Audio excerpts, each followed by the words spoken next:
Hello and welcome to a book review by Warhammer 40k bookreviews.com. Today I'm taking a look at The Talon of Horus by Aaron Dembski Bowden. The Black Legion is perhaps the most infamous and dreaded Chaos Space Marine Legion of all, headed by the fearsome Abaddon, former first captain of the Sons of Horus, and the only person to hold the title War Master besides his deceased Primarch. The origins of the Black Legion has never been fully explained. It was generally considered that the Sons of Horus simply renamed themselves after the defeat of Horus at the Battle of Terra, but the truth is nothing so simple. The Talon of Horus is the story about how the Black Legion was born in the midst of a bloody and destructive infighting among the traitor legions.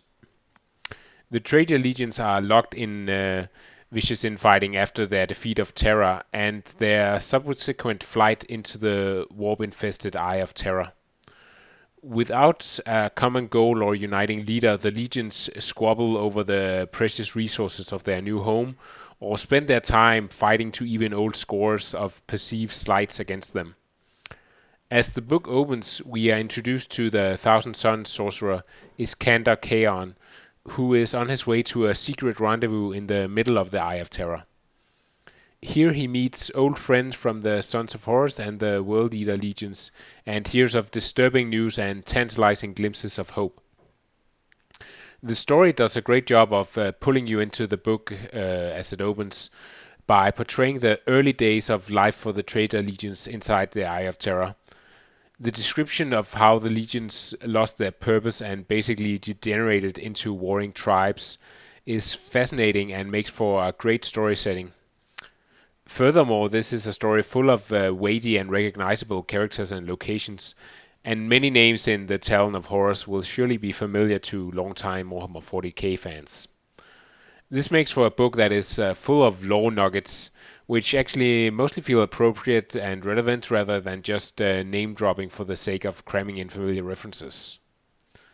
The characters of Talon of Horus are made up primarily of members of the traitor legions, with Iskander taking most of the spotlight.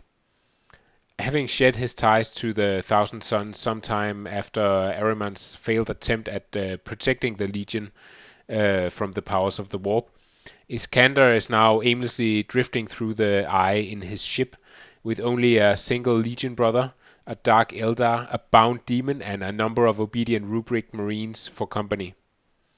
Much of the Talon of Horus focuses on Iskander's sense of lost purpose and his lost sense of brotherhood.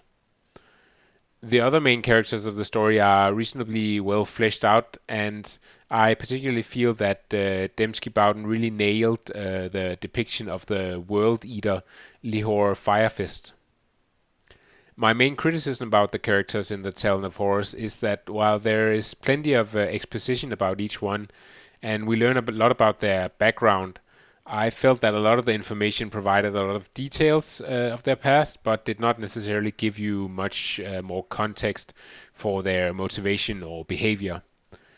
There are some cool flashbacks to the Space Wolves' attack on the Thousand Sons homeworld, for example, but it didn't really give me a lot of insight into Iskander and felt more like a neat little battle depiction. I also have to level some critique at the general pacing of the Talon of Horus. Initially, the book pulls you in with lots of recognizable names and the promise of an epic story about the birth of the Black Legion, but events then immediately start to slow down and dozens of pages go by without actually furthering the main plot. Things just seem to take a very long time to unfold, and I felt like Dembski Bowden on several occasions really just piles up meticulous descriptions that add very little to the experience. It's cool to know that Iskander killed some space wolves during their attack on his homeworld, but we don't need to come back to it 2 or 3 times. Also, I feel that some of the characters get to be a little overridden, with so many anecdotes being told that I felt it got to be a bit silly. I mean, not everyone has to be a secret wrapped in an enigma with mysterious strings of a hidden past topped by a horrible secret that cannot be told. Sometimes a cigar can just be a cigar, and that's okay too. Once you get into the last third of the book, however, things start to pick up again. And ironically, this is where I feel that a lot of things are suddenly glossed over, as if Dembski-Bowden realized he had spent 250 pages describing the first 30% of the story, and now he needed to round up the last 70% in 50 pages. While this still makes for some great and epic moments, I couldn't help but feel that the latter part of the story was somewhat anticlimactic in nature. All that build up and then the discharge was a bolter on full auto rather than a protracted chainsaw duel. Despite all my critique of the Talon of Horus, I still found it to be an enjoyable book, and I will certainly be picking up the next book in the series. There's simply so much cool info about pivotal Warhammer 40k events and characters that I can live with the pacing and character issues. It doesn't live up to some of Dembski-Bowden's best work, like Betrayer, for example, but it still tells a story that is worth reading, particularly if you're a fan of Chaos Space Marines or if you're a big fan of Warhammer 40k lore. I give the Talon of Horus 3 out of 5 chainswords.